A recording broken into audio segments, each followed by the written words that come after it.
يا بني لا تقصص رؤياك على إخوتك فيكيدوا لك كيدا.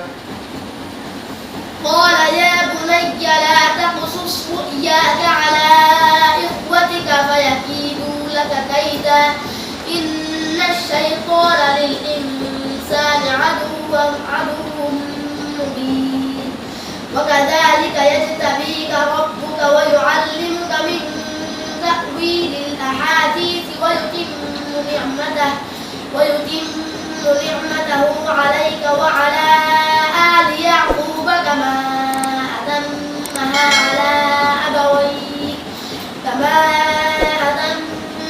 على أبويك من قبل إبراهيم وإسحاق إن ربك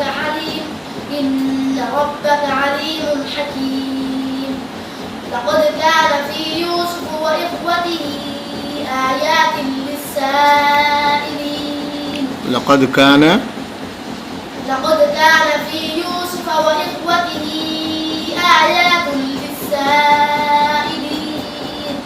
إذ قالوا ليوسف وأخوه أحب إلى أبينا منا ونحن عصبة إن أبانا لفي ضلال مبين.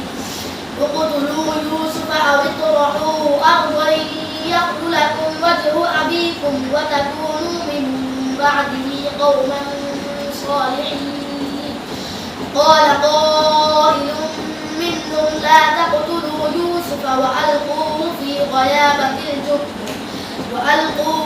غيابة الجب يلتقطه بعض السيارة إن كنتم فاعلين.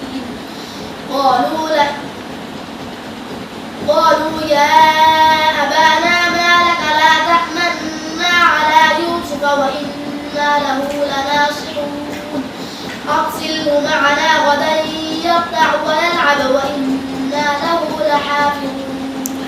غدا يرتع तनवीन का कायदा क्या है?